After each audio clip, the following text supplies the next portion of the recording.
Bonjour, bonjour, bienvenue à toutes et à tous sur Cocotte TV. Aujourd'hui, une nouvelle vidéo de présentation et on vous parle carte mère B550 à destination des processeurs AMD Ryzen 3000 avec la B550 Taichi par ASRock. Une carte mère haut de gamme, 16 phases d'alimentation au total, un gros équipement, c'est-à-dire que rien n'est oublié, mais on a aussi le droit à un gros tarif puisque la carte mère a été donnée pour 299 $, ce qui devrait nous donner plus de 300 € dans notre pays.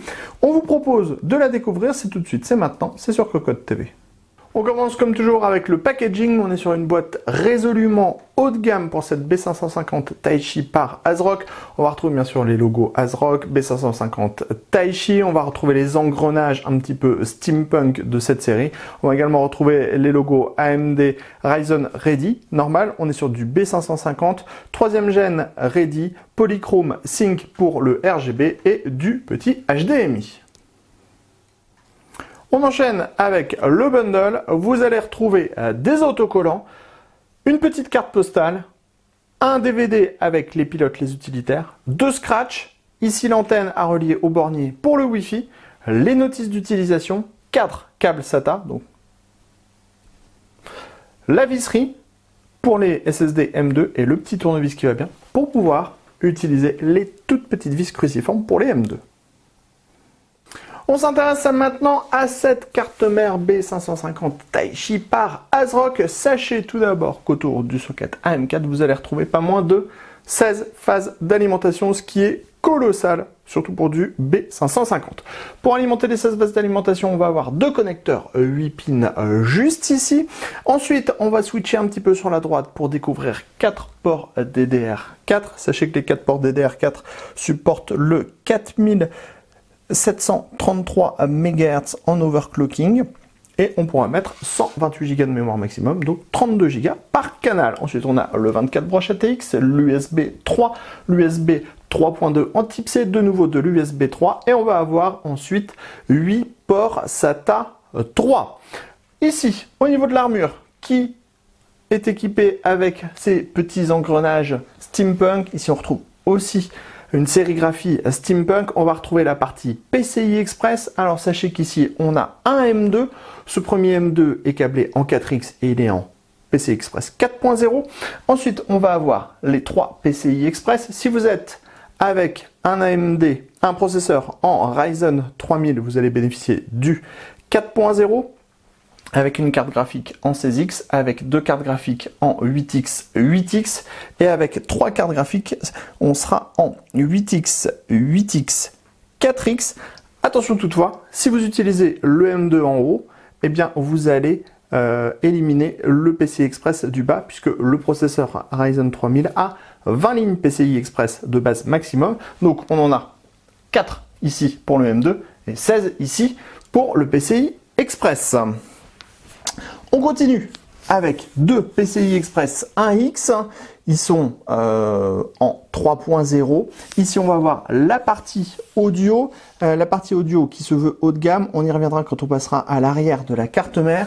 Enfin, ici, vous avez le power, le reset, le postcode, les USB 2.0, des prises fan, les connecteurs pour le RGB et aussi les connecteurs pour le power on, le reset, le HDD LED ou encore le Power LED.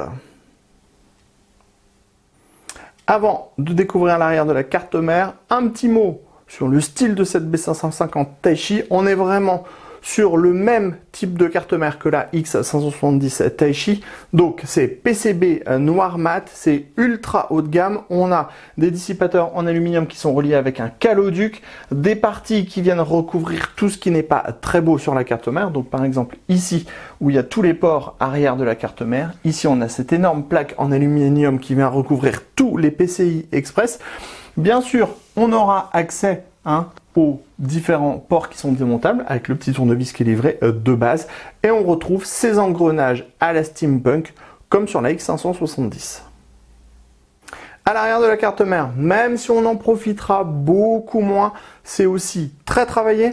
On retrouve cette armure en aluminium à l'arrière de la carte mère. On a encore une fois des sérigraphies avec des engrenages et au centre on va retrouver le renfort qui est autour du socket AM4.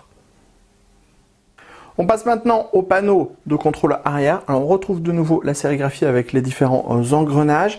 Ensuite, on va retrouver les borniers pour le Wi-Fi. Le Wi-Fi, on est sur du Wi-Fi AX avec une puce Intel en 802.11 AX.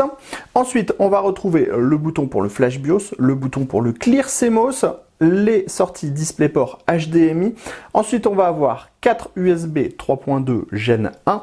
On va retrouver ensuite un Ethernet en 2,5G avec une puce Intel i225V. On continue en dessous avec de nouveau deux USB, mais qui sont cette fois des USB 2.0. À droite de ces deux USB 2.0, on retrouve des USB en type C. Donc le type C, le premier en 10 gigabits par seconde, donc en USB 3.2 Gen 2. Juste en dessous, on retrouve de nouveau un USB 3.2 Gen 2 10 gigabits par seconde. Enfin, tout à droite, on a la partie audio qui est en 7 points avec une sortie optique et on a une puce ALC 1220 de chez Realtek et bien sûr on a un DAC en 120 dB SNR. On a également un ampli pour l'audio pour les casques avec un NE5532. On en termine de ce tour de cette carte mère B550 Taichi par ASRock avec la carte mère allumée et bien sûr les systèmes RGB. On va retrouver 3 zones RGB au total, une qui sera sous la carte mère, une qui est au niveau du chipset et une à l'arrière. Bien sûr, tout sera configurable avec le logiciel Polychrome de la marque.